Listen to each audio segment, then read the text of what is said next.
तो आज हमने बेटा पेपर करना है मैकेनिक्स का। ये मई जून 2022 है। क्वेश्चन नंबर 1 कह रहा है a smooth sphere A and B of equal radii and of masses 5 kg and 3 kg respectively lies on a smooth horizontal plane. बेटा एक मैस है हमारे पास कितना, 3 kg। ये 3 kg है और एक 5 kg है। एक सेकंड बस थोड़ा स्लो रखते हैं, कंप्यूटर से आ रहे हैं। ठीक है, और ये 3 kg है। ठीक है, अच्छा। Lies on a smooth horizontal plane initially B is at rest. बच्चों ये बी जो है ये बी है और ये क्या है, ए है। बी रेस्ट में है, इसका मतलब इसकी वेलोसिटी 0 मीटर पर सेकेंड है। ठीक है, ए लाइज ऑन द, ठीक है, initially B is at rest and A is moving towards B with the speed of 8.5 metre per second. तो बेटा ये वेलोसिटी 8.5 मीटर पर सेकेंड से क्या कर रहा है, मूव कर रहा है। The sphere collides and after the collision, A continues to move in the same direction. ये कोलाइड किए और आफ्टर कोलिजन जो है हमारे पास, एक सेकंड, ये 5 kg है, ये सेम डायरेक्शन में मूव कर रहा है और ये 3 kg है बेटा। ठीक है, ये भी इसी डायरेक्शन में जा रहा है but with a quarter the speed of B. बेटा ये ए जो है, ये आफ्टर कोलिजन जो है ए, ये जितनी बी की स्पीड होगी, लेट से मुझे बी की स्पीड भी नहीं पता थी ना, तो मैंने बी की स्पीड को वी मीटर पर सेकंड कर लिया। सो उसका क्वार्टर है, तो इसका मतलब ये v/4 हो जाएगा। ठीक है, अच्छा। कह रहा है find the speed of B after collision. After collision speed निकालनी है बच्चों, क्या करेंगे देखें। हमें ये पता है कि momentum before collision equals to momentum after collision.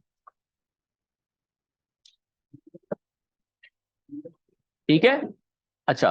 Momentum before collision कैसे निकालूंगा, 5 × 8.5 प्लस 3 × 0, क्योंकि वो रेस्ट में, equals to 5 × v/4 plus 3 × v। यही है ना बेटा, 8.5 को 5 से मल्टीप्लाई करें। एक कैलकुलेटर दे दो। 42.5 और ये तो जीरो है ना, ये तो नहीं आएगा, इक्वल्स टू ये बेटा 5v/4 प्लस 3v। इसके डिनोमिनेटर में 1 है, इसको 4 से मल्टीप्लाई करेंगे एलसीएम लेने के लिए। 12 और 5 कितना होगा, 17। 17v/4 और ये 42.5। सो यहां से बच्चों v की वैल्यू अगर निकालनी है तो कितनी आ रही है, 10 मीटर पर सेकेंड। सो v जो है ये हमारे पास आ रहा है 10 मीटर पर सेकेंड और ये v/4 है, तो 10/4 2.5 आ गया बेटा। सो ये 10/4 मीन्स 2.5 आ गया बेटा।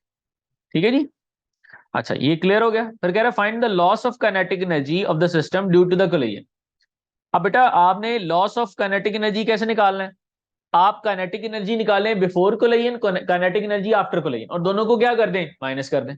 अब बिफोर कोलिजन में अगर आप नोट करें, पॉइंट ए पे वेलोसिटी है 8.5, तो काइनेटिक एनर्जी बिफोर कोलिजन,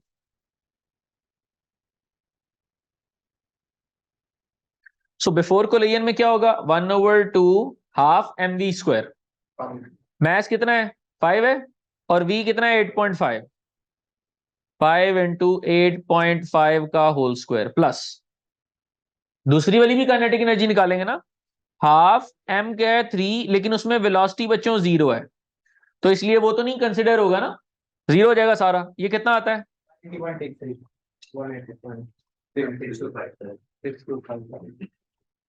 सो 180.625 जूल आ गया। ये बिफोर था। काइनेटिक एनर्जी आफ्टर कोलिजन देखते हैं बेटा।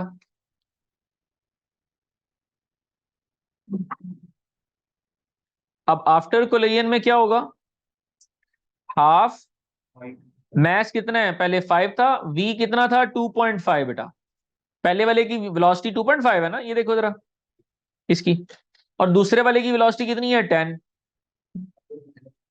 Half 3 into 10 square. तो बेटा ये आंसर बताओ कितना आता है, 165.625 जूल। ठीक है, सो हमें क्या कैलकुलेट करना था, लॉस इन काइनेटिक एनर्जी। सो बेटा पहले थी काइनेटिक एनर्जी 180.625, अब है 165.625, कितना आ रहा है, सो 15 जूल का लॉस हो गया। ठीक है, ये पहला क्वेश्चन हो गया। क्वेश्चन नंबर 2 पे आए। Coplanar forces of magnitude 60 Newton, 20 Newton, 16, 14 act at a point in the direction shown in the diagram. बच्चों मैंने कहा था जब भी फोर्सेस एक सर्टेन एंगल पे लग रही होंगी तो आपका पहला काम होगा आप उन्हें रिजॉल्व कर लें। अब मैं फोर्सेस को रिजॉल्व कर रहा हूं, जो जो रिजॉल्व हो जाती, तो एक मेरे पास ये रिजॉल्व हो रही है,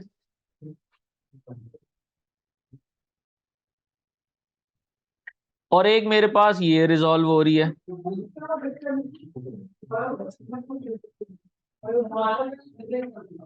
तो बेटा ये वाली साइड क्या होगी, 20 साइन 60, और ये होगा 20 कॉस 60।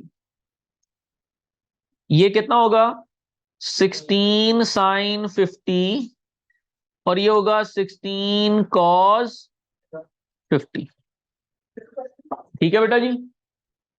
अच्छा, अब हम क्या करने वाले हैं देखें जरा, कह रहा है find the magnitude and direction of resultant force. आपको याद है रिजल्टेंट के लिए मैंने आपको कहा था जब भी रिजल्टेंट फोर्स निकालनी हो आप इस तरह से कॉलम बनाएंगे, हॉरिजॉन्टल कंपोनेंट्स, वर्टिकल कंपोनेंट्स और रिजल्टेंट। ठीक है जी। सो यहां हॉरिजॉन्टल कंपोनेंट्स लिखेंगे, यहां हम वर्टिकल कंपोनेंट्स लिखेंगे, और एंड पे रिजल्टेंट आ जाएगा। बात क्लियर हो रही है? लो जी। अच्छा, अब सबसे पहले हॉरिजॉन्टल कंपोनेंट्स निकालते हैं। इस पूरी की पूरी डायग्राम में जो राइट या लेफ्ट वाली वैल्यूज हैं वो बताओ क्या है। राइट वाली वैल्यूज और लेफ्ट वाली वैल्यूज में शेड कर रहा हूं, ये राइट वाली, ये लेफ्ट वाली, और एक लेफ्ट वाली ये 14। सो राइट साइड पे जा रहा है 20 cos 60, 20 cos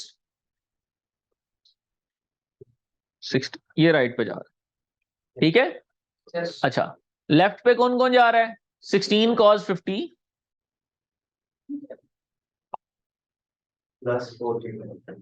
और 14 भी लेफ्ट पे है, 14 न्यूटन भी लेफ्ट पे है। सो बेटा आपने यहां पर रिजल्टेंट निकालना होता है, हम लिखते हैं आर एक्स, यानी रिजल्टेंट ऑफ हॉरिजॉन्टल कंपोनेंट्स। तो लेफ्ट वाले थे 14 और 16, बल्कि मैं पता क्या करूंगा, एक चीज और पहले यहां कर लें ताकि आपको क्लियर हो जाएगी बिल्कुल पिक्चर। ये इस तरह से जा रहे हैं और मैं इनके आंसर्स निकाल लेता हूं।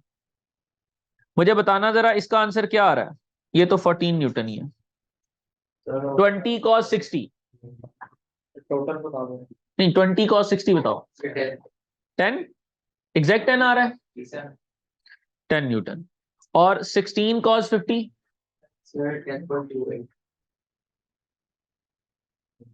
लो बच्चों, अब लेफ्ट वाली फोर्सेस ज्यादा है ना, तो लेफ्ट वाली फोर्सेस ऐड हो जाएंगी और उनमें से राइट वाली फोर्सेस को माइनस कर दो, तो बेटा कितना आ रहा है 14.28, और इसकी डायरेक्शन किस तरफ होगी, लेफ्ट, क्योंकि लेफ्ट वाली फोर्सेस ज्यादा हैं और राइट वाली फोर्सेस कम है।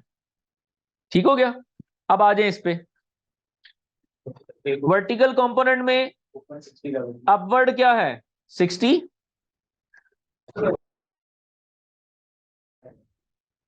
ओके। सो वर्टिकल कंपोनेंट्स के अंदर बच्चों जो अपवर्ड जा रहा है वो 60 न्यूटन की फोर्स है। आप डाउनवर्ड कौन कौन सी है, 20 साइन 60 16 sin 50। अच्छा 20 साइन 60, मुझे इसका आंसर भी बता दो ना कि आंसर क्या आ रहा है। 17.32। और एक और डाउनवर्ड्स है बेटा 16 sin 50। साइन 50, 12.256। 12.26 न्यूटन्स। और ये भी बच्चों डाउनवर्ड्स है। तो अब अपवर्ड फोर्सेस ज्यादा है, तो इसका रिजल्टेंट ऑफ वाई कंपोनेंट्स में से 60 माइनस 17.32 माइनस 12.26, तो बताना क्या आंसर आता है। 30.42। 30.42 न्यूटन्स। और ये कहां पर होगा, अपवर्ड डायरेक्शन में। ठीक है बेटा, अब रिजल्टेंट बना रहा हूं। रिजल्टेंट कैसे बनेगा बेटा, ध्यान से देखो। जो हॉरिजॉन्टल है वो लेफ्ट साइड पे है, ठीक है। जो हॉरिजॉन्टल हमारे पास आ रही है लाइन, वो किस तरफ है, लेफ्ट साइड पे, ये रही। और जो वर्टिकल है वो अपवर्ड है ना, तो बेटा आपका रिजल्टेंट कुछ ये आएगा।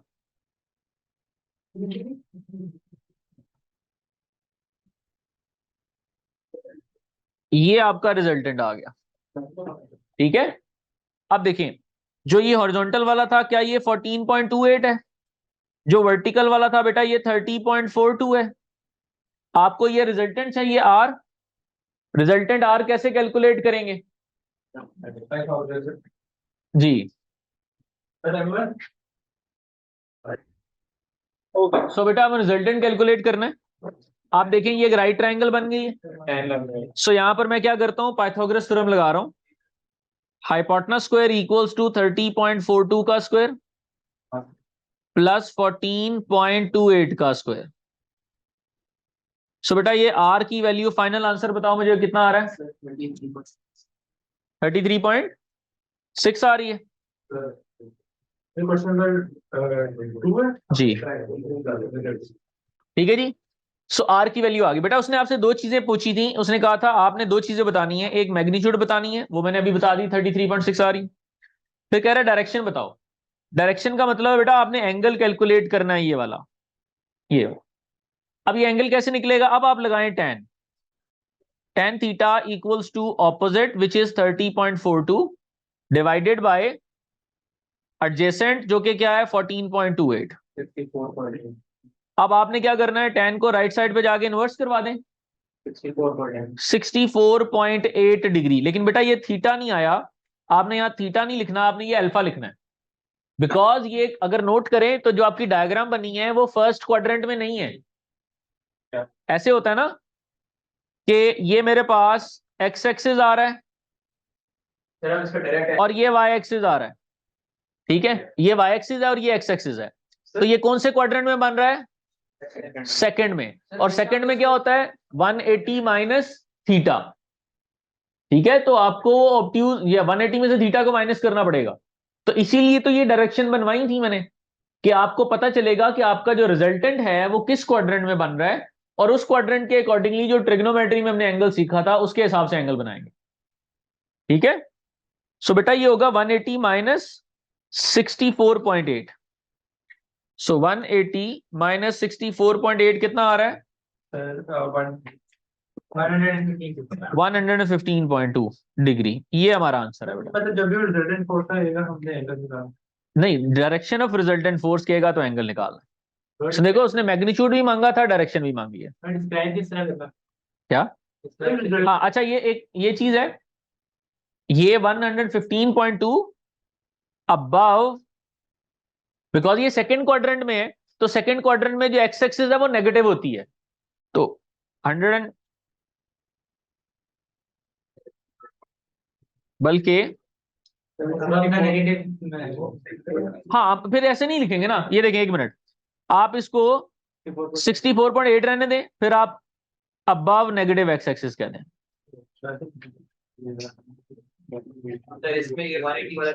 नहीं फिर वो नहीं करें, ठीक है। अब आप नेगेटिव एक्स एक्सिस कह दिया ना, तो वो सेम वही चीज होगी ना। वो क्लियर है, यस सर। कोऑर्डिनेट्स और चक्कर से हमने चक्कर नहीं वो यहाँ नहीं। अच्छा देखो, to two particles A and B of mass this and this are connected on a light inextensible string which passes over a smooth pulley. देखो बेटा, दो मैसेज हैं, ये देखिए हमारे पास एक पुली है, ये रही पुली, इस पुली के ऊपर से एक मैस ये है,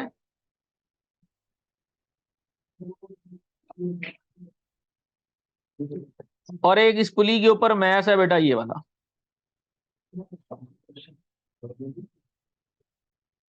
ठीक है जी। अच्छा, जो पहले वाला मैस है ये 2.4 kg है, और बेटा ये सेकंड वाला मैस जो है ये 1.2 kg है। ठीक है, are connected with a light inextensible string over A is held at a distance of 2.1 metre. ये बेटा A है और ये B है। A जो है वो ग्राउंड से उसका डिस्टेंस है बेटा 2.1 मीटर, ये ग्राउंड है। ग्राउंड से A का जो डिस्टेंस है दैट इज 2.1 मीटर, और ग्राउंड से B का जो बेटा डिस्टेंस है वो कितना है 1.5 मीटर। ठीक है जी। अच्छा आगे चलते हैं, आगे पढ़ते हैं। The particle hang vertically and are release from rest. दोनों पार्टिकल वर्टिकली हैंग हुए हैं और रेस्ट से रिलीज कर रहे हैं। फिर in the subsequent motion A reaches the plane and B and does not rebound and B does not reaches the pulley। यानी A नीचे आ रहा है डाउनवर्ड्स, तो A की मोशन डाउनवर्ड्स है बेटा, मैं मार्क कर देता हूं, ये डाउनवर्ड्स आ रहा है, और ये कहां फिर जा रहा है अपवर्ड जा रहा है। जब ये A डाउनवर्ड्स आया और यहां पर आके ये ग्राउंड के साथ इसने हिट किया, हिट करने के बाद इसने रिबाउंड नहीं किया, ये नीचे आ रहा है, यानी ये वापस नहीं गया, ये यहीं पे आ गया। कह रहा है show that the tension in the string before A reaches the plane is 16 and find magnitude of acceleration of the particles before A reaches the plane. So पहले टेंशन और मैग्नीट्यूड वो निकालनी है, एक्सेलरेशन। तो बच्चों हमें पता है कि पॉइंट फॉर मैस ए और यहां पर मैं कैलकुलेशन करूंगा फॉर मैस बी। अब मुझे एक बात बताओ, एक चीज आपको यहां पता होनी चाहिए, और वो क्या है ये देखें जरा। मैस पॉइंट ए पे आ जाए, मैस ए पे आ जाए, क्या ये मैस डाउनवर्ड्स जा रहा है? डाउनवर्ड जा रहा है ना, तो इसका मतलब यहां पर वेट ज्यादा है और टेंशन कम है। पहले टेंशन मार्क कर लो, टेंशन कहां थी, टेंशन अपवर्ड थी बेटा, इसकी भी टेंशन अपवर्ड है और वेट डाउनवर्ड्स है। ठीक है, सो इस वाले पोर्शन पे पॉइंट ए पे बिकॉज ये नीचे जा रहा है, इसका मतलब वेट ज्यादा होगा और टेंशन कम होगी। टेंशन ऊपर की तरफ है ना, अगर टेंशन ज्यादा होती तो कहां जाता, ऊपर जाता। सो वेट ज्यादा है, टेंशन कम है, तो F equals to m a, Newton's law लगाते हैं। यहां पर F नेट फोर्स होती है, तो ये होगा weight minus tension equals to m a. अब वेट का फॉर्मूला बेटा क्या होता है, mg।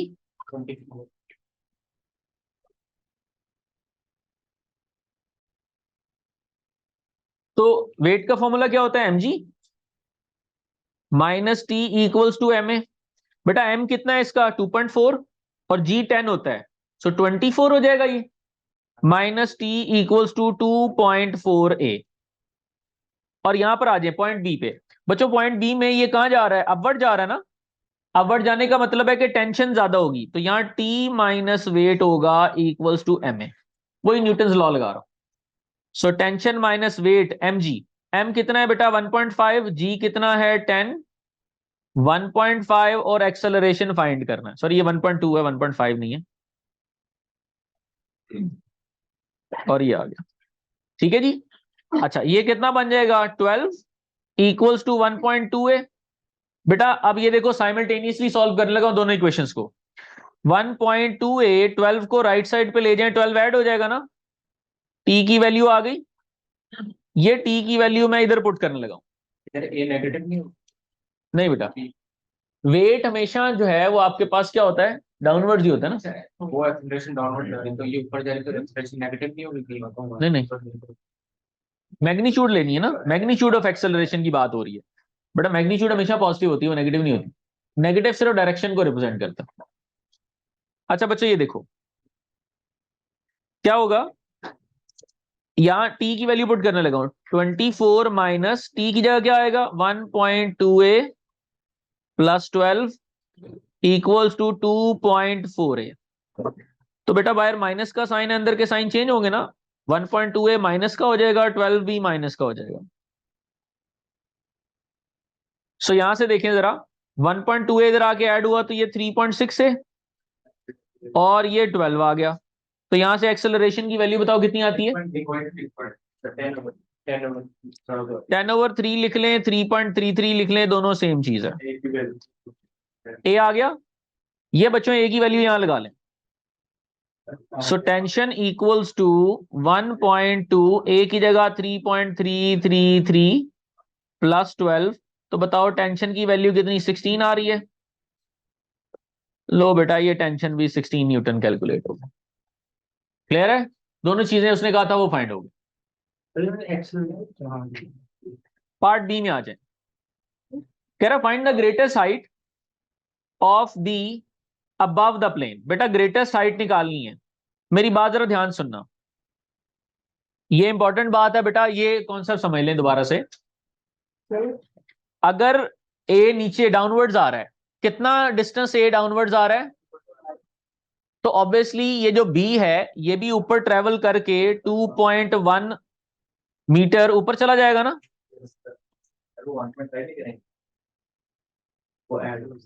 सबर, ये देखें तो 2.1 मीटर अगर ये ऊपर चला गया तो सपोज इस वक्त ये यहां पर आ गया, ठीक है जी, ये 1.2 kg वाला मैस इस वक्त यहां पर आ चुका, ठीक है। अच्छा अब यहां पर जब आ गया, इतनी देर में ये जो 2.4 है इसने आके ग्राउंड को हिट कर लिया। अब इससे ऊपर जो इसकी मोशन होगी बेटा वो फ्री फॉल होगी। इससे ऊपर वाली मोशन जो है वो इसकी क्या होगी, क्योंकि दूसरी साइड पर कोई ऑब्जेक्ट नहीं है जो इसको पुल कर रहा है, ठीक है, ये अब अंडर ग्रेविटी मूव करेगा, पहली चीज। दूसरी बात बेटा हमें ये देखो ना, अब इस पॉइंट पर जाकर, इसको मैं मार्क कर देता हूं, ये जो पॉइंट है ये वाला, लेट से इसको मैं कहता हूं ये पॉइंट ओ है, ये पॉइंट ओ पे जाके रुकेगा नहीं, ये थोड़ा सा आगे की तरफ चला जाएगा और फिर वापस आ जाएगा पॉइंट ओ पे, लेकिन थोड़ा सा पहले आगे जाएगा जी। इस ये रिबाउंड नहीं होगा, बेसिकली होता है मोमेंटम की वजह से, वो चूंकि मूव कर रहा था तो वो पॉइंट से थोड़ा सा आगे चला जाएगा और फिर वापस अपनी जगह पे आ जाएगा। क्वेश्चन में लिखा हुआ है A reaches the plane and does not rebound. A rebound नहीं कर रहा, बी तो कर रहा है ना, बी तो आगे जा रहा है बेटा। वो आपने एक चीज को जब रस्सी से किसी चीज को पुल कर लेते हो तो आपने एक दफा फोर्स दे दी ना उसे, तो जिस पॉइंट पे आप चाह रहे हो उस पॉइंट पे भी नहीं रुकेगा, वो मोमेंटम की वजह से थोड़ा सा आगे चला जाएगा, क्योंकि ब्रेक थोड़ी लगा रहे हैं हम उसे। अच्छा सो ये थोड़ा सा इससे आगे चला जाएगा, अब वो कितना आगे गया वो कैलकुलेट करना, क्योंकि वो अगर आ जाएगा तो फिर उसमें मैं ये वाला पोर्शन ऐड करूंगा और ये वाला पोर्शन ऐड करूंगा तो टोटल हाइट आ जाएगी, ठीक है बेटा। सो अब मुझे वो कैलकुलेट करना है, अब वो कैसे कैलकुलेट होगा सुन लो, ले जी। उसके लिए हमें इस पॉइंट पर स्पीड चाहिए, इस पॉइंट पे क्या चाहिए, स्पीड। नोट करें ए अगर डाउनवर्ड्स आ रहा है तो जिस स्पीड से ए ग्राउंड को हिट करेगा उसी स्पीड से ये बी इस पॉइंट पे नहीं पहुंचेगा, क्योंकि दोनों अटैच है ना एक दूसरे के साथ। तो जिस स्पीड से ए नीचे जाएगा उसी स्पीड से बी ऊपर जाएगा। सो अगर मैं ए की स्पीड निकाल लूं तो वही बी की स्पीड होगी। सो स्पीड ऑफ ए निकालते हैं यहां पे, लें जी। सो स्पीड ऑफ ए निकालना बच्चों, ए के लिए क्या क्या गिवन है, ए के लिए आपके पास एक्सेलरेशन अभी आपने फाइंड किया 3.33, स्टार्ट जो हुआ था हमारा जो ये प्रोसेस है वो रेस्ट से हुआ था ना। सो इनिशियल वेलोसिटी क्या है, 0 मीटर पर सेकेंड। डिस्टेंस कितना है बेटा, 2.1 मीटर, ठीक है। अब हमारे पास इसके अलावा कोई डाटा गिवन है नहीं, हमें कैलकुलेट क्या करना है, फाइनल वेलोसिटी कैलकुलेट करना। क्या हमारे पास एक फॉर्मूला है 2as equals to v square minus u square. 2a की जगह बच्चों 3.33, डिस्टेंस कितना है 2.1, फाइनल वेलोसिटी हमें फाइंड करनी है। इनिशियल वेलोसिटी 0 है क्योंकि रेस्ट से शुरू हुआ था। सो यहां से v की वैल्यू कितनी आ रही है? Under root 14 3.74 metre per second या स्क्वायर रूट 14, जो भी आपका आंसर आ रहा है आपने ये लिखी। ठीक है। सो बच्चों इसका मतलब ये हुआ कि इस पॉइंट पर जो स्पीड है that is 3.74 metre per second. अब बात बड़ी इंपॉर्टेंट सुनने वाली है। अब नोट करें, मेरा जो पॉइंट यानी जो मेरा पोर्शन अंडर ऑब्जर्वेशन है, अब क्या वो ये वाला है? तो इसका स्टार्टिंग पॉइंट कौन सा है बच्चों? ओ। और स्टार्टिंग पॉइंट के ऊपर स्पीड कितनी है? तो इसका मतलब ये इनिशियल वेलोसिटी हुई ना फिर मेरी। सो इनिशियल वेलोसिटी कितनी होगी बच्चों? 3.75। दोबारा से डाटा बना रहा हूं। Initial velocity is 3.74। अब देखो, जब कोई ऑब्जेक्ट मैक्सिमम हाइट को रीच करता है तो उसकी फाइनल वेलोसिटी क्या हो जाती है वहां पे? 0। सो फाइनल वेलोसिटी 0 हो गई। डिस्टेंस या हाइट मुझे फाइंड करनी है। एक्सेलरेशन क्या होगा? फ्री फॉल हो गया ना, तो एक्सेलरेशन की वैल्यू जी में चली गई, ग्रेविटेशनल एक्सेलरेशन हो गया। और बिकॉज ये ऊपर जा रहा है तो ये -10 मीटर पर सेकेंड स्क्वायर हो जाएगा। So 2as equals to v square minus u square. 2a की जगह बच्चों -10, s असल में हाइट है मेरी जो मुझे फाइंड करनी है। फाइनल वेलोसिटी 0, इनिशियल वेलोसिटी 3.74 का स्क्वायर। 0.7 तो बेटा ये -20h इक्वल्स टू कितना आता है? 0.7 3.74 का स्क्वायर लें तो ये आता है 13.99। ठीक है जी। और 20 उधर जाके डिवाइड हो जाएगा तो बेटा 0.699 या 0.7 आपका जो मीटर, ये हाइट आ गई। ठीक है बेटा। सो मैक्सिमम हाइट जो उसने रीच की वो होगा, देखो बेटा मैक्सिमम हाइट क्या है? 1.5 ये वाला, 2.1 ये ऊपर वाला, यहां से लेकर यहां तक 2.1 मीटर, और ऊपर वाला 0.7। तो 1.5 2.1 प्लस 0.7 कितना आ रहा है? 2.1 और 0.7। बेटा ये आ रहा है हमारे पास 4.3।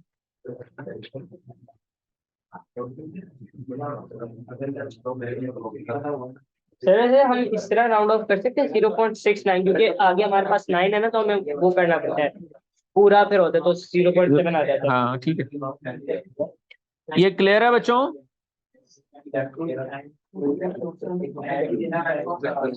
नेक्स्ट पे चलते हैं।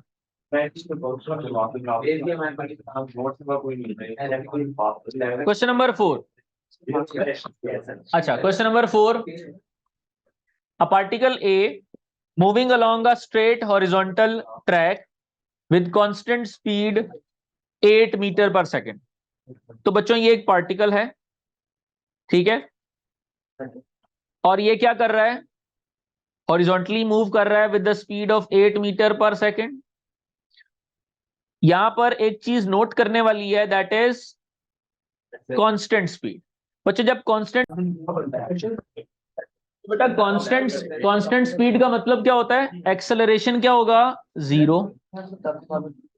ठीक है। passes a fixed point O, ठीक है, 4 seconds later another particle, ठीक है, B passes point O। बेटा ये देखें, अब ये बात जरा ध्यान समझ लें। वो कह रहा है कि ये जो पॉइंट पार्टिकल A है ना, ये पॉइंट O से पास कर रहा है, ठीक है, और 4 seconds लेटर एक और पार्टिकल है, पार्टिकल B, वो भी इसी पॉइंट से पास कर रहा है, ठीक है। अब उसके लिए क्या चीजें वो बता रहे हैं, और ये सेम डायरेक्शन में मूव कर रहे हैं। उसकी वेलोसिटी है बच्चों 20 मीटर पर सेकेंड, ठीक है, और when it passes O and has a constant deceleration, और बच्चों उसके लिए जो डीसेलरेशन है दैट इज -2, क्योंकि मैं एक्सेलरेशन लगाया तो इसलिए मैं -2 लगा रहा हूं। B comes to rest when it returns to O. Find expression in terms of T for the displacement of O of each particle. दोनों पार्टिकल के डिस्प्लेसमेंट के लिए आपको एक्सप्रेशन बनाना है। बना लेते हैं बेटा। तो सबसे पहले पार्टिकल ए के लिए displacement for particle A, S equals to क्या होता है, UT plus 1/2 AT square, UT plus 1/2 AT square. तो बेटा मुझे बताओ इनिशियल वेलोसिटी कितनी है, 8। टी क्या है, टी क्या है, टी है बेटा, ठीक है। हमारे पास, आप देखिए जरा स्टेटमेंट दोबारा पढ़ें। उसने कहा 4 seconds later another particle, 4 seconds के बाद एक और पार्टिकल आ रहा है, ठीक है। सो फिर +4 किसके साथ आएगा, डी के साथ आएगा।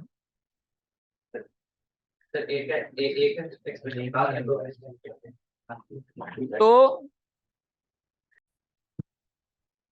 4 seconds later another particle B passes from O, ठीक है, moving along a parallel track in the same direction as A.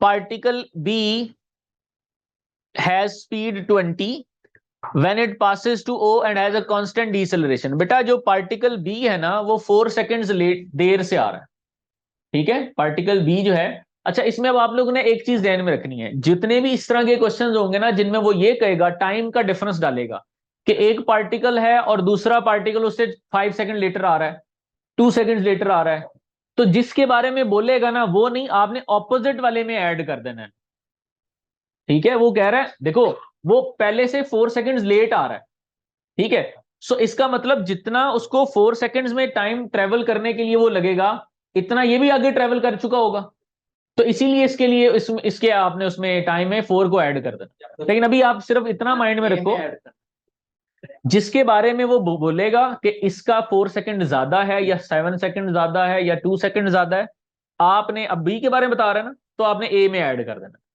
ठीक है। सो ये बेटा क्या हो रहा है, यहां पर मैंने टी लिखा था, इसे T+4 होगा, ठीक है बेटा।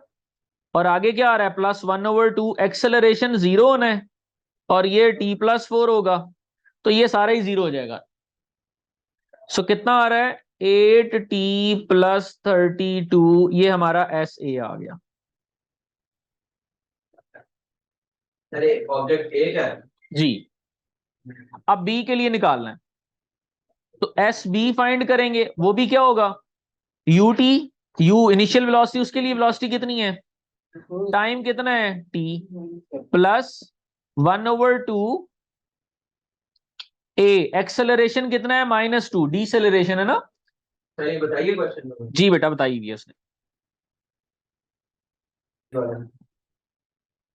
सो बेटा कितना आ रहा है, ये कैंसिल हो रहा है, तो ये आ रहा है 20T -T², तो ये बेटा SB आ गया। डिस्टेंस ये उसने कहा था एक्सप्रेशंस बना दे दोनों के लिए, हमने दोनों के लिए एक्सप्रेशंस बना दिए, ठीक है जी। पार्ट इसके लिए यही है। आगे आ जाए, तो पार्ट बी कह रहा है find the value of t when the particles are the same distance from O से अगर उन पार्टिकल्स का जो डिस्टेंस है वो सेम है, तो आपने किसकी वैल्यू निकालनी है, जी दोनों को इक्वल रख दें, दोनों का डिस्टेंस सेम है ना, तो 8T + 32, जी बेटा 1 मिनट, और 20T -T², ठीक है।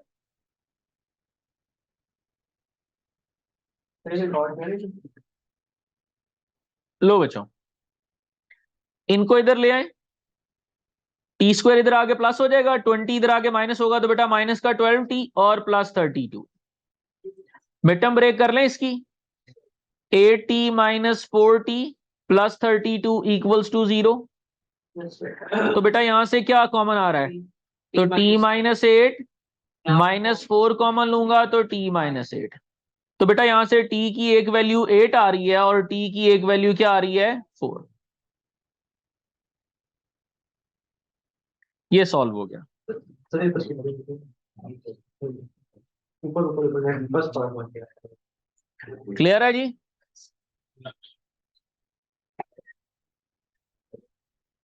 अच्छा आगे चलते हैं बेटा, ग्राफ बनाना है इसका। क्या? 4 से कितना हाँ नहीं, ये जो दोनों आंसर आए ना बेटा देखो, हाँ मैंने कहा कि आपको उसने किसमें बताया कि बी 4 सेकंड लेटर है ना, तो आपने 4 सेकंड को ए में ऐड कर देना बस, और अगर ए लेट होता तो बी में ऐड कर देना था। अच्छा ये देखिए ग्राफ बनाना है यहाँ पे, कह रहा है on the given sketch the displacement time graph for both particles. अब देखें दोनों पार्टिकल्स की इक्वेशन लिख रहा हूं मैं आपके सामने। एस ए की इक्वेशन क्या थी, ए टी प्लस 32 ये था, और एस बी की इक्वेशन क्या थी,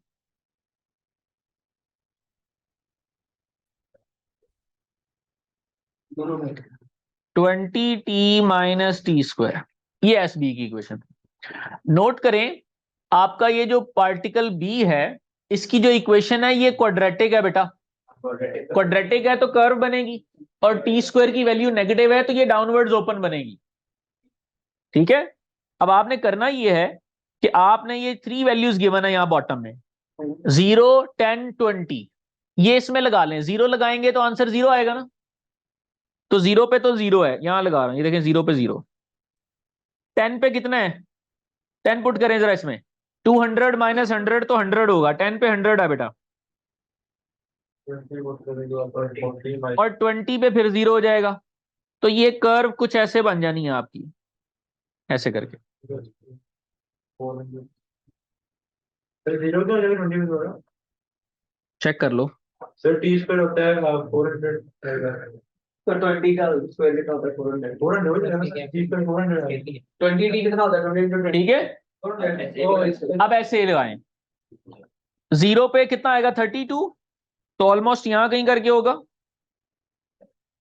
और 10 पे कितना आ रहा है 112, तो ये बेटा कुछ इस तरह से लाइन बन जाएगी आपकी ऐसे। हमें दो आंसर है। एक मिनट बेटा जी ठहर जाएं। 10 पे कितना आ रहा है 112, तो 112 कहां करके बनेगा, यहां कहीं करके बनेगा ना, तो ऐसे करके। दो बार 0 से स्टार्ट। हाँ बिकॉज देखो ना, एक तो आपको वो 2 सॉल्यूशंस आ रहे हैं ना इन दोनों के, एक t इक्वल्स टू 4 है और एक t इक्वल्स टू 8 है, सो 2 सॉल्यूशंस हैं इनके। वैसे हमें पता कैसा चला, दो क्योंकि 2 पॉइंट। ऊपर देखो बेटा, ये अच्छा इन दोनों को साइमल्टेनियसली सॉल्व किया था ना, तो ये देखो 2 आंसर आए थे, तो इसका मतलब नंबर ऑफ सॉल्यूशंस 2 हैं। अच्छा, क्योंकि उसका मतलब कि इंटरसेक्शन में होगा। हाँ नहीं बेटा ऐसे। आगे आ जाए क्वेश्चन नंबर 5 पे। क्वाड्रेटिक होगी तो कर दो कर्व बनेगी हमेशा, और क्वाड्रेटिक क्यूबिक रेसिप्रोकल सब में कर्व्स बनती हैं, सिर्फ linear straight line linear equation बनती है बस। अच्छा ये सुन लो बेटा, a block of mass 12 kg is placed on a plane. बेटा यहां मुझे 2 चीजें नजर आ रही हैं, एक तो ये ब्लॉक नजर आ रहा है 12 kg वाला, सो ये 12 kg है, 12 kg ठीक है, और दूसरी क्या चीज नजर आ रही है, ये जो 12 kg वाला ब्लॉक है इसके भी आपके पास वो बन जाएंगे कंपोनेंट्स।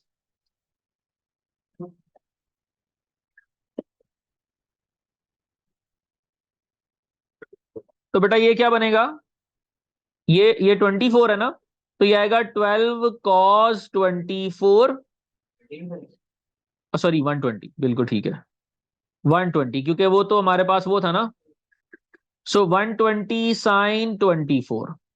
ठीक है बेटा, ये कंपोनेंट्स बना दिए हमने इसके। इसी तरह कंपोनेंट्स बना लें इसके भी, ये बनेगा 65 sin 36 और ये बनेगा 65 cos 36। ठीक है जी, मैंने पहले कंपोनेंट्स बना लिए, उसके बाद बाकी सॉल्व करता हूं। अभी देखें, कह रहा है 12 kg का मैस है, इंक्लाइंड पे 24 के एंगल पे पड़ा हुआ है, लाइट स्ट्रिंग है मेकिंग एन एंगल ऑफ 36 और स्लोप बता दी। कह रहे tension in the string is 65, वो बता दिया, जिसको हमने रिजॉल्व भी कर लिया। The coefficient of friction between the block and the plane is this. बेटा जी ये बात सुने, अगर ब्लॉक अपवर्ड जा रहा है तो इसका मतलब इसकी फ्रिक्शन यहां पर होगी ना। लेकिन इक्विलिब्रियम है, मैं सिर्फ फ्रिक्शन की डायरेक्शन कर रहा हूं। तो क्यों? क्योंकि उसने कहा है the coefficient of friction between the block and the plane is mu. The block is in limiting equilibrium and is on the point of sliding up the plane. और वो ऊपर जाने लगा है, अगर इससे ज्यादा फोर्स लगेगी तो इसलिए फ्रिक्शन पे डाउनवर्ड्स होगी ना, फ्रिक्शन की डायरेक्शन मैंने मेंशन की है सिर्फ। अच्छा, अब उसने कहा लिमिटिंग इक्विलिब्रियम है बच्चों, इसका मतलब up equals to down, right equals to left. ले जी, सबसे पहले अप इक्वल्स टू डाउन। अच्छा, अपवर्ड एक और फोर्स लग रही है बेटा, आर की फोर्स। जी बेटा, लिमिटिंग इक्विलिब्रियम और नॉर्मल इक्विलिब्रियम में क्या फर्क है? लिमिटिंग इक्विलिब्रियम में आपकी, मैंने बताया था कि जो फ्रिक्शन होती है वो मैक्सिमम होती है। अच्छा, मतलब देखो एक ब्लॉक पड़ा हुआ है यहाँ पे, एक ब्लॉक है, और ये ब्लॉक पे जो फ्रिक्शन लग रही है वो है 20 न्यूटन की। और इसका वेट आप फोर्स लगा रहे हो आगे की तरफ, सपोज 5 न्यूटन की, ठीक है। अच्छा, अब सिंपल इक्विलिब्रियम है। लिमिटिंग तब होगा, अब देखो मैं अगर 10 लगाऊंगा तब भी मूव नहीं करेगा, 15 पे नहीं करेगा, अगर मैं 20 लगाऊं तो भी नहीं कर रहा। जब आपकी फोर्स और आपकी फ्रिक्शन की क्वांटिटी सेम होती है ना, दैट पॉइंट या वो सिचुएशन जो है वो लिमिटिंग इक्विलिब्रियम होती है। कि आप इससे थोड़ा सा आगे फोर्स लगेगी तो बॉडी मूव कर जाएगा, उसे ही लिमिटिंग इक्विलिब्रियम कहते हैं। ठीक है। यानी body is about to move. अच्छा, सो बच्चों आप देखें, अप इक्वल्स टू डाउन होता है, upward forces equals to downward forces. So upward forces कौन कौन सी हैं? आर है और 65 sin 36 है।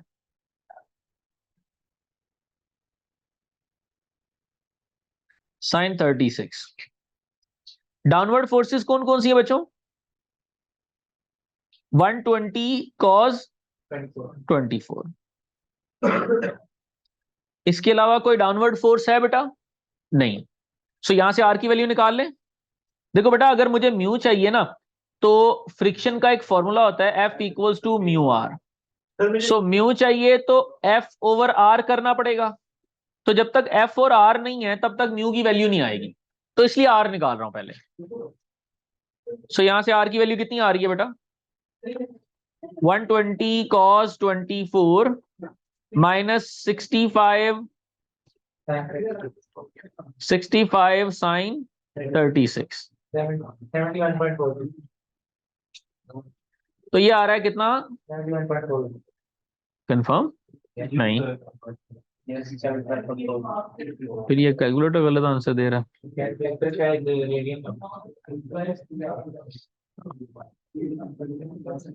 कितना आंसर आ रहा है? 71.42 न्यूटन बेटा, ये आर आ गया। दूसरी चीज क्या चाहिए है? Friction. Right equals to left होता है।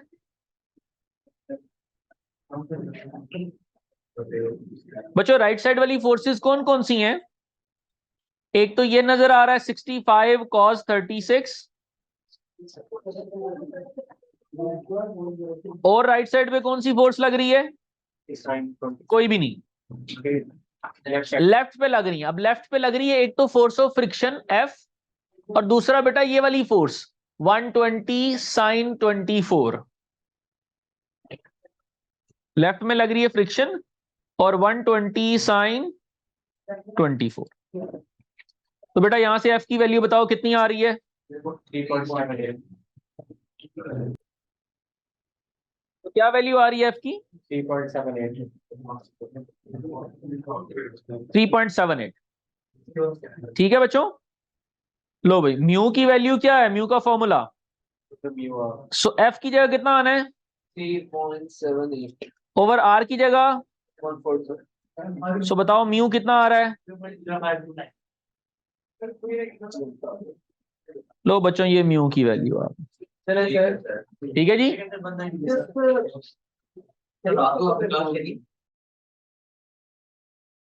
तो बच्चों वो कह रहा है question number 6, a car of mass 900 kg is moving up a hill inclined at this angle. तो बेटा ये हमारे पास एक कार है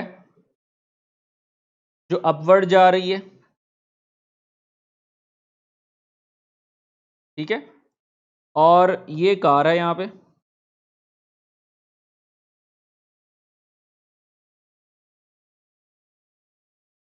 ठीक है बेटा, ये अपवर्ड जा रही है, इसकी डायरेक्शन अपवर्ड है, ठीक हो गया। और कार का जो मैस है बेटा दैट इज 900 kg, तो ये 900 kg आ गया। और आप inclined at an angle of, ये बेटा जो एंगल आ रहा है दैट इज साइन इनवर्स 0.12, ठीक है, straight to the horizontal. The initial speed of the car is 11 metre per second. बेटा जो इनिशियल स्पीड है, वेलोसिटी जो इनिशियल है that is 11 metre per second. After 12 seconds the car has travelled 150 metres. तो बेटा 150 metres car ने travel किए और कार जो है वो इस वक्त यहां पहुंच गई।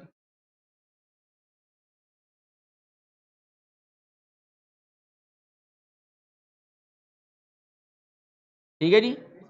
और जो डिस्टेंस यानी जो टाइम लगा इसको यहां तक पहुंचने में बेटा t इक्वल्स टू 12 सेकेंड्स था। ठीक है जी। फाइनल स्पीड उसकी कितनी थी? 16। तो इस पॉइंट पर जो स्पीड थी that is 16 metre per second.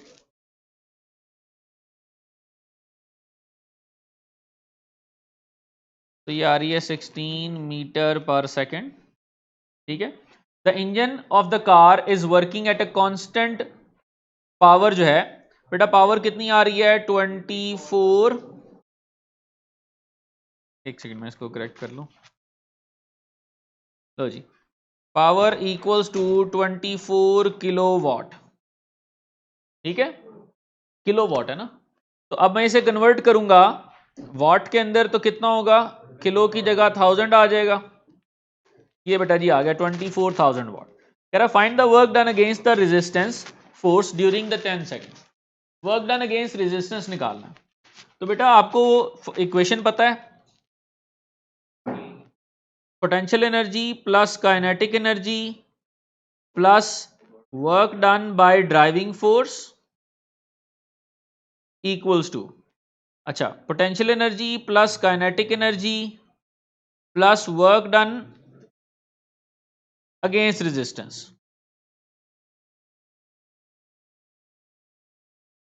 जी ठीक है जी। अब नोट करें स्टार्ट की पोटेंशियल एनर्जी क्या थी। सो एट पॉइंट ए कर लेते हैं, एट पॉइंट बी, ठीक है। सो पॉइंट ए और पॉइंट बी की कैलकुलेशंस मैं इस तरह से कर रहा हूं। ये पॉइंट बी पे आ गया एट पॉइंट ए और ये पॉइंट ए है। अच्छा जी, तो बेटा मैं इसको पॉइंट ए बोल रहा हूं, ये पहले वाले को, ये मेरा पॉइंट ए है और ये वाला पॉइंट बी है। अच्छा, अब क्या होगा पॉइंट ए पे, काइनेटिक एनर्जी बताओ। काइनेटिक एनर्जी होगी half m v square, half m, mass of the car कितना था 900, वेलोसिटी कितनी थी 11 का स्क्वायर, तो कितना आता है ये,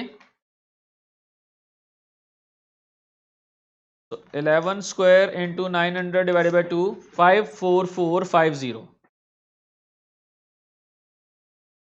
ठीक है। पोटेंशियल एनर्जी क्या होगी इस पॉइंट पे बेटा, एक्स, मुझे हाइट नहीं पता ना। अच्छा वो स्टार्ट क्या कर रहा है, उसने कहीं बताया था, एक minute, the initial speed of the car, a car of mass 9 is moving up a hill incline. अब उसने ये नहीं बताया था कि ये यानी हॉरिजॉन्टल ग्राउंड से ऊपर जाना शुरू हुई है या कहां से। तो इसीलिए हमने जो पोटेंशियल एनर्जी है उसको क्या लेट कर लिया है, एक्स लेट कर लिया। ठीक है। और जी बेटा,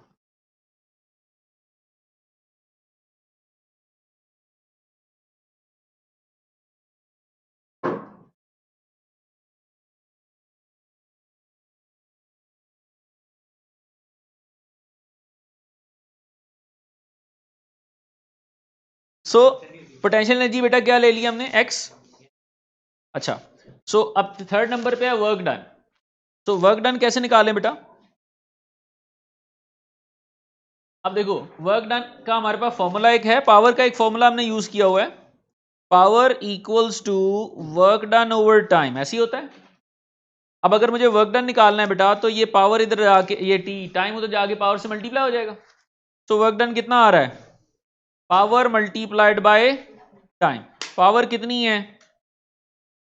24,000। टाइम कितना है? 12। तो बताना जरा वर्क डन कितना आ रहा है? तो 288,000 288,000 equals to W work done.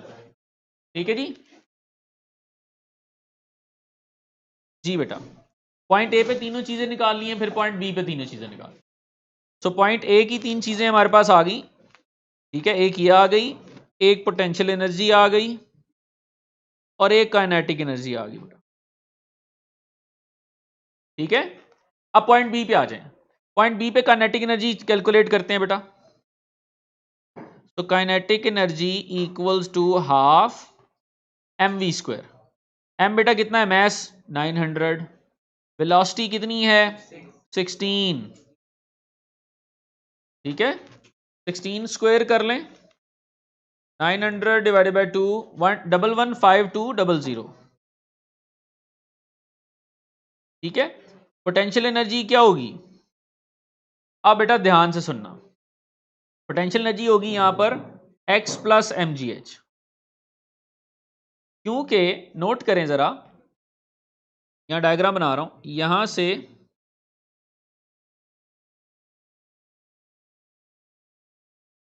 ये ट्रायंगल बन रही है। आपके पास अगर आप कैलकुलेशन करें तो ये जो हाइट आप फाइंड कर सकते हैं बेटा, वो पॉइंट ए से बी की कर सकते हैं।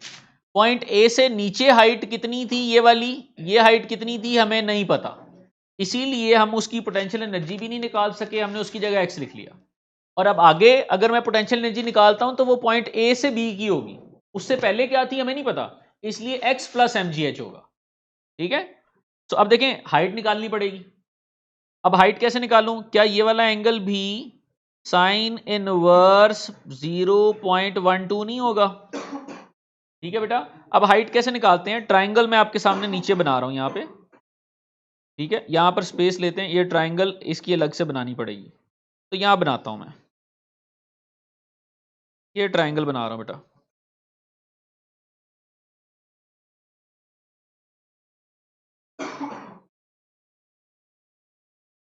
ये देखें, तो हाइट फाइंड करनी है बेटा।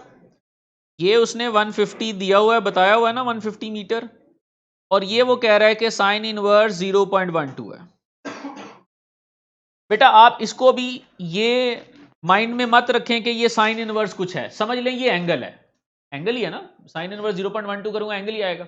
एंगल मैं इसलिए निकाल रहा, मैंने आपको पहले भी कहा था कि मैकेनिक्स के अंदर आप एंगल मत निकाला करें, वो डेसिमल के अंदर आता है, प्रॉब्लम हो जाएगी आपकी। थोड़ा सा भी चेंज लिखेंगे तो आंसर फाइनल गलत हो जाएगा, वो चेंज आएगा, तो इसलिए मैकेनिक्स में आपने एंगल नहीं निकालना। अब देखो जरा, ये ऑपोजिट है और ये हाइपोटेनस, ऐसी है। ऑपोजिट और हाइपोटेनस वाली आइडेंटिटी कौन सी होती है? तो साइन थीटा की जगह एंगल आएगा, और वो एंगल क्या है? Sine inverse 0.12। ठीक है, हाँ वो हो जाएगा। ठीक है बेटा, तो sine theta equals to opposite, opposite मुझे एच फाइंड करना है, ओवर हाइपोटेनस, हाइपोटेनस कितना है? 150। अब साइन से ये गया, 150 को 0.12 से मल्टीप्लाई कर दें तो 18 आ रहा बेटा, तो हाइट 18 आ गई। ठीक है, अब आपने क्या करना है? mgh, x plus mgh, m की जगह मैस 900 है, g की वैल्यू 10 है, और h कितना है? 18। तो कितना आ रहा है? 900, 10, 18, तो ये 162,000, तो x प्लस 162,000, ये पोटेंशियल एनर्जी आ गई। और तीसरी वर्क डन अगेंस्ट रेजिस्टेंस, तो हमें कैलकुलेट करना है, यही तो उसने रिक्वायरमेंट थी कि ये कैलकुलेट करके दिखा। सो इक्वेशन में वैल्यूज पुट करें। पहले पोटेंशियल एनर्जी कितनी थी, x, प्लस पहले काइनेटिक एनर्जी कितनी थी, 54450। पहले वर्क डन कितना निकाला है, 288,000 इक्वल्स टू, अब काइनेटिक एनर्जी कितनी है, न्यू काइनेटिक एनर्जी जो है वो है 115,200। अब पोटेंशियल एनर्जी x प्लस 162,000 और लास्ट में वर्क डन अगेंस्ट रेजिस्टेंस हमें कैलकुलेट करना है। ठीक है बच्चों। अच्छा, ये x इधर प्लस हो रहा है तो जाके x से कैंसिल हो जाएगा, बाकी सारी वैल्यूज को उधर ले जाओ। तो यहां मुझे वर्क डन अगेंस्ट रेजिस्टेंस जो है वो क्या आ रहा है,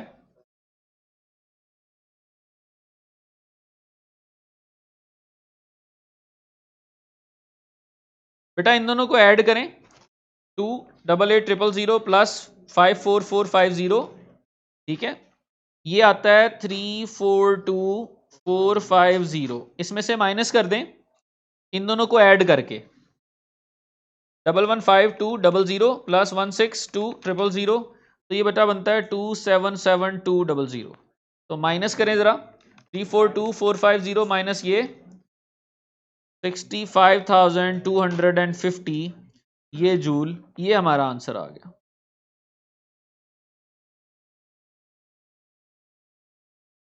ठीक है बेटा, इसमें कोई मसला?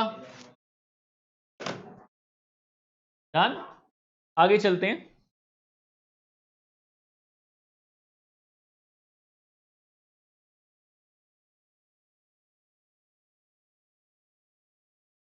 कह रहे हैं अब आगे, the car then travels along a straight horizontal road.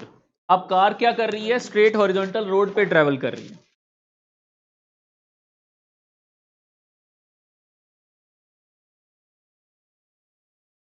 ठीक है जी, अब ये स्ट्रेट हॉरिजॉन्टल रोड पे ट्रेवल कर रही है, तो क्या होगा, there is a resistance to the motion of the car of this. अब रेजिस्टेंस जो है बेटा वो ऑपोजिट डायरेक्शन में होगी ना, और रेजिस्टेंस की वैल्यू कितनी है, 1520 प्लस 4v। ठीक है, when the speed of the car is v metre per second, तो स्पीड बच्चों कितनी आ गई, v metre per second. The car travels at a constant speed. बच्चों ये हाईलाइट करने वाली बात है, स्पीड कांस्टेंट है, इसका मतलब है एक्सेलरेशन क्या होगा, जहां भी कांस्टेंट स्पीड की बात कर रहा है एक्सेलरेशन 0 होगा। व्हेन द इंजन वर्क, अब इंजन की पावर कितनी है, 32 किलोवाट था ना, तो मैं 1000 में चेंज कर लूंगा तो 32,000 वाट आ गई। अच्छा, कह रहा है फाइंड दिस स्पीड। अब स्पीड कैलकुलेट करनी है, तो स्पीड कैसे कैलकुलेट करें, power equals to driving force multiplied by velocity. ठीक है, अब ड्राइविंग फोर्स कैसे निकालें बेटा, F इक्वल्स टू ma लगा के। अब देखें F होता है forward force minus backward force. Forward force कौन सी लग रही है, ड्राइविंग फोर्स। बैकवर्ड फोर्स कौन सी लग रही है, ये जो फ्रिक्शन की रेजिस्टेंस की फोर्स है। 1520 plus 4v equals to mass of the car कितना है बेटा, 900, एक्सेलरेशन कितना है, 0। ठीक है, तो बेटा ये 900 0 से मल्टीप्लाई होके राइट साइड का सारा पोर्शन 0 हो जाएगा ना। और यहां क्या आ रहा है, ड्राइविंग फोर्स इक्वल्स टू कितनी आ रही है, 1520 माइनस 4v। ठीक है, तो यहां पर पावर की जगह कितना आएगा, 32,000 और multiplied by driving force 1520 minus 4v multiplied by v। So multiply करवा लें, 1520v minus 4v square equals to 32,000। So बेटा 4v स्क्वायर इधर आके प्लस हो गया, 1520v इधर आके माइनस हो गया, और 32,000 तो पहले से ही यहां पे था, इक्वल्स टू 0। तो क्या ये क्वाड्रेटिक इक्वेशन बन गई? अब मैं क्वाड्रेटिक फॉर्मूला लगाने लगा हूं, -b प्लस माइनस b का स्क्वायर -4a और c square root divided by 2a, और एक ही जगह 4 आना है। तो फाइनल आंसर कितना आता है बेटा इसका?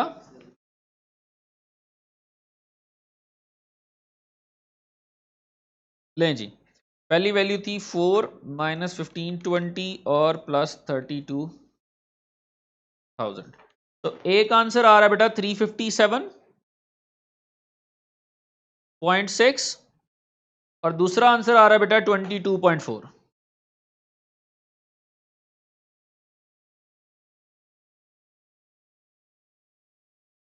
ठीक है, क्लियर है? अब देखें, एक स्पीड मांगिए।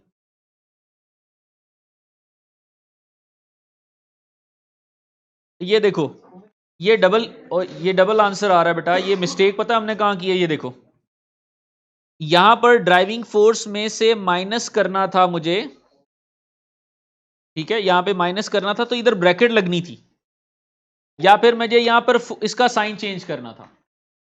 ठीक है, सो अब अगर मैं ब्रैकेट नहीं लगा रहा तो ये जो मेरा 4v था ये बेटा माइनस में होना चाहिए था, यहां पे -4v। राइट साइड पे जाके ये प्लस हो जाएगा। सो अगर ये +4v होगा तो ड्राइविंग फोर्स की जगह आपने वैल्यू पुट की 1520 + 4v, और यहां पर आ रहा है 1520v + 4v²। तो फिर ये 32,000 ने इधर आना है, तो ये प्लस में आएगा और ये 32,000 माइनस में आएगा। तो बेटा जी ये 1520 और ये आ जाएगा 1520 और ये -32,000। अब आंसर निकालें।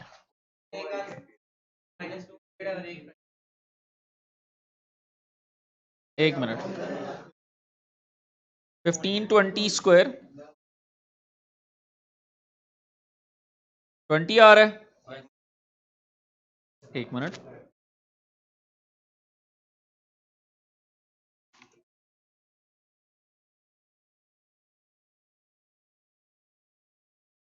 जी बेटा 20 आ रहा है मीटर पर सेकेंड। अच्छा, डन हो गया। नेगेटिव वाले को नहीं लेना हमने, स्पीड है ना, वेलोसिटी होती तो फिर ना। अच्छा बेटा, वो हमने मिस्टेक कर दी थी, ऊपर माइनस की, इस वजह से आंसर गलत आ गया था। आगे देखें, क्वेश्चन नंबर 7, वो कह रहा है a particle P moves in a straight line, the velocity v meter per second at time t second is given by। तो बेटा जी ये वेलोसिटी के दो एक्सप्रेशन आपको दे दिए हैं, एक उसने आपको दे दिया है फ्रॉम 0 to 10 और एक है फ्रॉम 10 to 20।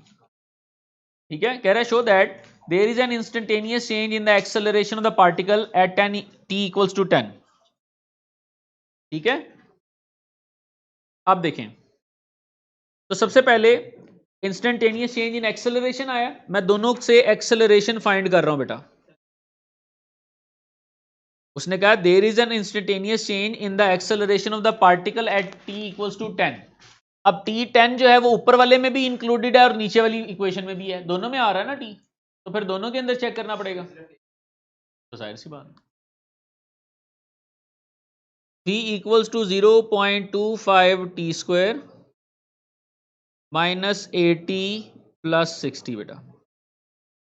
अब यानी रेट निकालना आपने उसे डेरिवेटिव लेना है। और देखो डिफरेंशिएशन जो होती है ना बच्चों, हमने ये तो पढ़ा डिफरेंशिएशन रेट ऑफ चेंज होती है। डिफरेंशिएशन जो है ना वो बहुत स्मॉल चेंज कैलकुलेट करती। तो इंस्टेंटेनियस इसलिए कहते हैं, फॉर अ स्मॉल इंस्टेंस जो चेंज आ रहा है वो कैलकुलेट करना डिफरेंशिएशन का काम है। जो मेजर चेंज होता है वो डिफरेंशिएशन नहीं निकालता। Differentiation D V by D T लेंगे बेटा 0.5 बाहर आ रहा है, टी का डेरिवेटिव 1 होगा, तो D V by D T equals to 0.5, यहां डेरिवेटिव लें D V by D T equals to 0.25 बाहर आ रहा है, टी स्क्वायर का डेरिवेटिव 2t, 8 बाहर आ रहा है बच्चों, टी का डेरिवेटिव 1 और 60 का डेरिवेटिव 0, तो ये आ रहा है 0.5t माइनस 8, ये आ गया एक्सेलरेशन और ये वाला भी एक्सेलरेशन आ गया। ठीक है, अब t की वैल्यू 10 पुट करना है क्योंकि उसने कहा था व्हेन टाइम 10 है तब आपने बताना है, तो पहले वाले में तो t 10 पुट करोगे कोई फर्क नहीं आएगा, सेकंड वाले में 10 पुट करें, 0.5 इंटू 10 माइनस 8, तो कितना आ रहा है -3, लो भाई, ठीक है, क्योंकि 10 पे पूछा था ना उसने, तो change in acceleration of the particle उसने कहा था एट t इक्वल्स टू 10, तो 10 पे आपने चेंज इन एक्सेलरेशन निकाला। ठीक है, अच्छा, कह रहा है find the total distance covered by p in the interval 0 से 20। बच्चों ये बड़ा इंपॉर्टेंट सवाल है, ये ध्यान से समझ लेना, क्योंकि इसमें प्रॉब्लम एक आ रहा है कि बच्चे लिमिट्स तो लगा रहे हैं लेकिन इसकी लिमिट यहां पे ब्रेक हो रही है, वो कैसे हो रही है मैं बताता हूं आपको, ध्यान से सुनना। कह रहा है जी find the total distance covered by p, ठीक है, इन द इंटरवल 0 से 20, यानी 0 से 20 का टोटल डिस्टेंस निकालना है। वापस आए जरा क्वेश्चन पे और नोट करें, 0 से 10 तक का डिस्टेंस मुझे ये वाली इक्वेशन देगी और 10 से 20 तक का जो डिस्टेंस है वो मुझे ये वाली इक्वेशन देगी, ऐसी है ना, लेकिन ये दोनों की दोनों इक्वेशंस वेलोसिटीज की इक्वेशन है। किसकी इक्वेशन है? हमें डिस्टेंस चाहिए, डिस्प्लेसमेंट चाहिए, तो इसका मतलब हमें पहले इन्हें कन्वर्ट करना पड़ेगा। कैसे करेंगे वेलोसिटी को? इंटीग्रेशन से। ठीक है, लो भाई, पहली इक्वेशन थी v इक्वल टू 0.5t, मैं पहले इक्वेशंस लिख रहा हूं, v इक्वल्स टू 0.5t, और बच्चों दूसरी इक्वेशन क्या थी? 0.25t square plus 60। लो जी, अच्छा, अब पहले वाला पोर्शन 0 से 10 है, ठीक है जी, अब 0 से 10 है तो बेटा उसने कहा आपने डिस्टेंस निकालना है। मुझे बताओ वेलोसिटी टाइम ग्राफ में एरिया अंडर द कर्व क्या होता है? डिस्प्लेसमेंट। तो अब मैं अगर डिस्प्लेसमेंट निकाल रहा हूं इसका मतलब है मुझे एरिया अंडर द कर्व निकालना है, और एरिया अंडर द कर्व किससे निकलता है? इंटीग्रेशन से, और इंटीग्रेशन से जब एरिया अंडर द कर्व निकाल रहे होते हो तो एक सर्टेन लिमिट का निकालते हो ना, यहां से लेके यहां तक, तो लिमिट्स भी लगानी पड़ेंगी।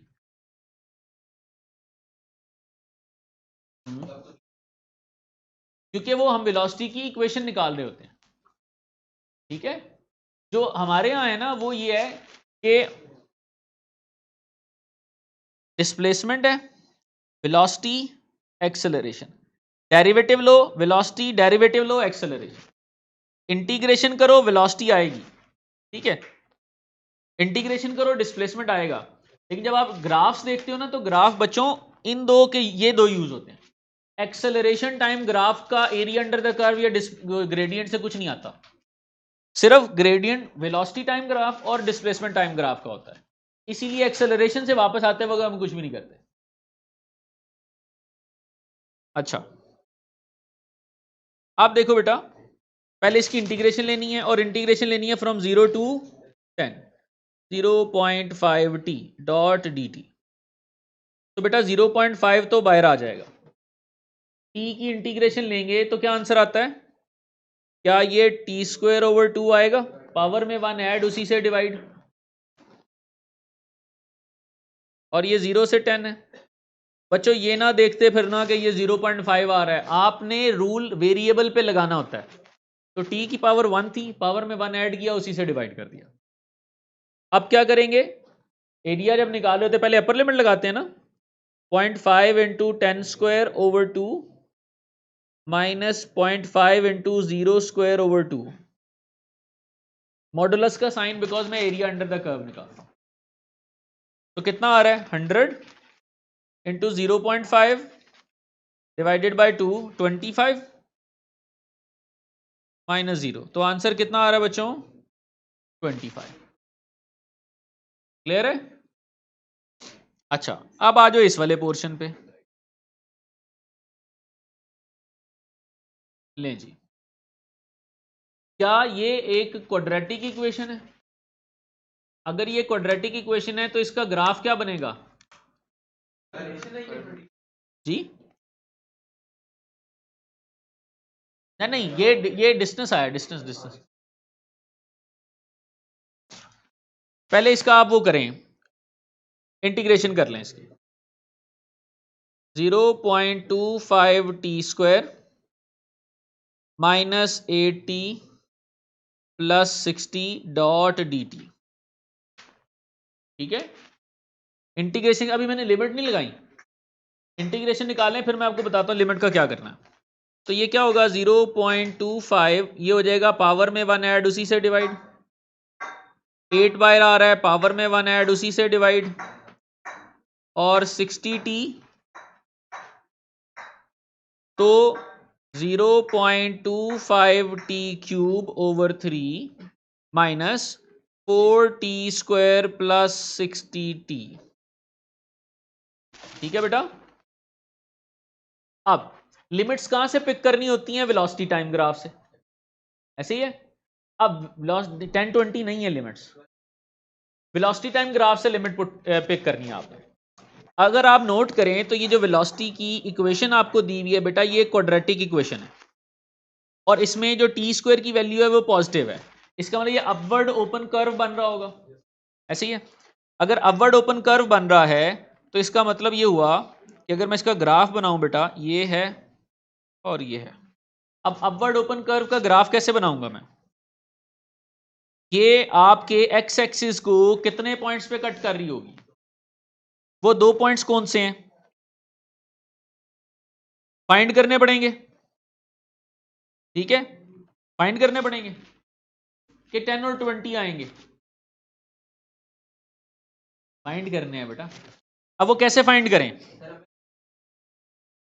बेटा? क्वाड्रेटिक है ना, तो हो सकता है 1 पॉइंट पे करे, हो सकता है 2 पे करे, हो सकता है करे ही नहीं। तो हम पहले फाइंड करेंगे ना कि किस तरह से होगा। तो ये हमारी इक्वेशन थी 0.25 टी स्क्वायर, यहां लिख रहा हूं टी स्क्वायर, फिर माइनस 8t था और प्लस 60 था, ऐसे ही था जी बेटा। अब आपने d को 0 के इक्वल पुट करना है, क्वाड्रेटिक इक्वेशन बना के सॉल्व करें जरा। हमारे पास क्या आंसर आ रहा है, मैं डायरेक्ट कर दूं बेटा? जब एक्स एक्सिस को कट करेगा तो वहां y क्या होता है? अच्छा, क्या बनता है?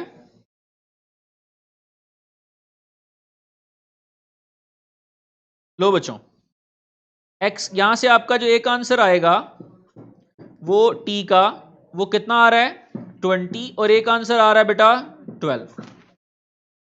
ठीक है, इसका मतलब आपकी जो कर्व बननी है बेटा, वो एक दफा एक्स एक्सिस को 12 पे कट करेगी, एक दफा एक्स एक्सिस को 20 पे कट करेगी।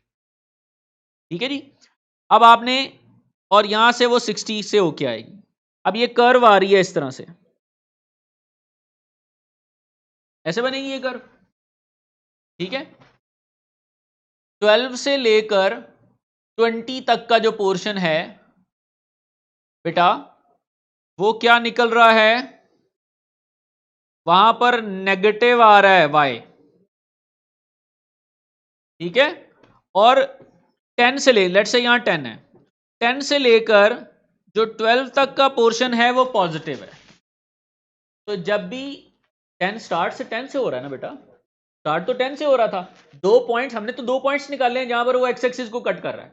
तो इसका मतलब ये हुआ बच्चों कि 10 से शुरू हो रहा था, लेकिन वो 12 पे और 20 पे एक्स एक्सिस को कट कर रहा है। तो इसका मतलब जो आपका कर्व है वो एक्स एक्सिस से नीचे चला जाएगा। तो जब भी आपकी जो वैल्यूज है ना वो चेंज हो जाए, यानी एक तरफ एक पॉजिटिव है और एक नेगेटिव है, तो आपने कभी भी उनकी लिमिट एक साथ नहीं निकाली। क्या बेटा, 2 पॉइंट्स पे कट कर रहा है ना, तो अगर टच करके जाता तो फिर तो एक सिंगल पॉइंट आना चाहिए था। यहाँ कितने पॉइंट्स आ रहे हैं? 2 पॉइंट्स। 2 पॉइंट्स का मतलब ही है कि वो एक्स एक्सिस को कट करके ग्राफ नीचे जाएगा और फिर दोबारा एक्स एक्सिस को कट करके ऊपर आ जाएगा। तो जब भी आपके पास इस तरह से आपका आंसर आए कि एक आंसर नेगेटिव आ रहा है और एक आंसर पॉजिटिव आ रहा है, तो आपने कभी भी उनकी लिमिट्स एक साथ नहीं लगानी। एक साथ लिमिट लगाने से उनका आंसर ठीक नहीं आएगा। तो इसीलिए आपने पॉजिटिव वाले सेक्शन की लिमिट्स अलग करनी है और नेगेटिव वाले सेक्शन की लिमिट्स अलग कर देनी। यानी यही जो मेरा आंसर आया है, सेम आंसर, इस पे एक दफा मैं लिमिट लगाऊंगा फ्रॉम 10 से 12, क्योंकि ये पॉजिटिव वाला सेक्शन है, नोट करो ये पॉजिटिव वाला सेक्शन है ना ये, और 12 से 20 की लिमिट अलग होगी क्योंकि वो नेगेटिव वाला सेक्शन है। और यही सेम मैं इक्वेशन लिख रहा हूं आपके सामने यहां पर, 0.25 t cube over 3 4t square 60t, लेकिन इस दफा लिमिट लग रही है फ्रॉम 12 से 20। ठीक है, नहीं बेटा ये 4 था ना, ये इसमें लगानी है ना।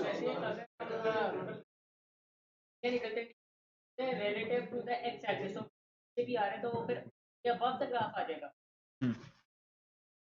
क्योंकि आप मॉडुलस लगाएंगे ना तो वो चेंज करके उसे पॉजिटिव में चेंज कर देगा। जी बेटा,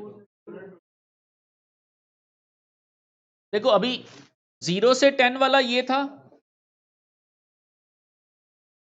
ठीक है, फिर 10 से 12 वाला ये है, और 12 से 20 वाला यहां से निकलेगा। इन तीनों को ऐड करेंगे तो टोटल आएगा ये ऊपर 10 से 12 वाला। आप देखो बेटा क्या करेंगे, नोट करें जरा, इसको मैं थोड़ा सा नीचे ले जाता हूं ताकि यहां वर्किंग कर लेंगे हम लोग।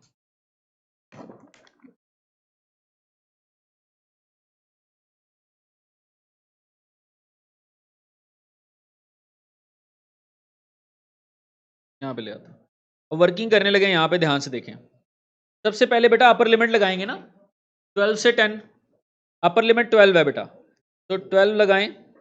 0.25 12 का क्यूब ओवर 3 माइनस 4 इंटू 12 का स्क्वायर 60 इंटू 12, अपर लिमिट लग गई। माइनस लोअर लिमिट लगाएं 10, 0.25 10 का क्यूब ओवर 3 4 इंटू 10 का स्क्वायर प्लस 60 इंटू 10 क्लोज। तो आप ना इसका आंसर सिर्फ बताएं मुझे। 12 का क्यूब लें पहले, उसको डिवाइड मल्टीप्लाई कर दें 0.25 से और डिवाइड कर दें 3 से, 144, और 12 का स्क्वायर लें इंटू 4, तो ये आ रहा है 144 माइनस 576 प्लस 60 इंटू 12, तो बेटा 720। सेंटर में माइनस, 10 का क्यूब 1000 है, उसे 0.25 से मल्टीप्लाई करके 3 से डिवाइड किया, ये आता है 250 ओवर 3, माइनस 100 को 4 से करेंगे 400 और 600, तो बेटा क्या आ रहा है 144 प्लस 720 माइनस 576, तो ये आ रहा है 288 माइनस 250 ओवर 3 माइनस 400 प्लस 600, तो ये आ रहा है 850 ओवर 3। 850 ओवर 3 का मतलब है 283.33। तो फाइनल आंसर इज 288 माइनस 283.33, तो ये आ रहा है 4.67। ये एक आंसर आ रहा है। अब आ जाओ यहां पर, यहां भी लिमिट लगाएं। 0.25 अपर लिमिट इज 20, 20 का क्यूब ओवर 3 4 इंटू 20 का square plus 60 into 20, minus lower limit 12 है, दोबारा नहीं पुट कर रहा, ऊपर मैंने इसका आंसर निकाला हुआ है 288, ये 12 के साथ ही आंसर आया था ना 288, तो ये मैं डायरेक्ट 288 लिख रहा हूं यहां, आप लोग भी डायरेक्ट लिख देना। 20 का क्यूब इंटू 0.25 डिवाइडेड बाय 3, ये बेटा आता है 2000 ओवर 3, 20 का स्क्वायर इंटू 4 1600, 60 इंटू 20 1200 माइनस 288। तो अब आप इसको 2000 डिवाइडेड बाय 3 माइनस 1600 प्लस 1200, तो बेटा ये आ रहा है 800/3 यानी 266.67। चेक कर लें, माइनस 288, इसमें से 288 माइनस करो, देखो ये नेगेटिव में आ रहा है ना, माइनस 21.33। अब आपने यहाँ मॉडुलस का साइन साथ लगाया होगा, जिसकी वजह से आप इसको चेंज कर दोगे 21.33 में। अगर ये मैं डायरेक्ट लिमिट निकाल रहा होता तो ये आंसर माइनस आना था, और वो इसने माइनस में से ये प्लस वाले आंसर्स को सॉल्व करके हमें आंसर डायरेक्ट माइनस का 17 दे देना था। देखो क्या करना था बताता हूं। अभी ये 21.3 आया और दूसरा कितना आया है 4.67। अभी आपने निकाला 21.33 प्लस 4.67 कितना आता है, तो ये आता है 26। अगर आप डायरेक्ट लिमिट निकालोगे ना तो फिर आंसर क्या आएगा, फिर होगा ये कि ये वाला उसने माइनस, यही माइनस में ही रखना है, और ये वाला उसने प्लस में रख के आपको आंसर दे देना है माइनस 21.33 प्लस 4.67। वो आपको आंसर देगा कैलकुलेटर 16.67, जो कि रॉन्ग है। ठीक है, क्योंकि वो इसको नेगेटिव को ट्रीट नहीं करता, तो इसलिए आपको लिमिट ब्रेक करके नेगेटिव वाले को अलग निकालना पड़ेगा, पॉजिटिव को अलग निकालना पड़ेगा। अब देखिए ये 26 है, और दूसरा वाला जो था 0 से 10 वाला वो कितना था 25। तो इसका मतलब 26 प्लस 25, टोटल आंसर इज 51 मीटर। ये आपका डिस्प्लेसमेंट आ, समझ आया। और ये पेपर हमारा एंड हो गया बेटा।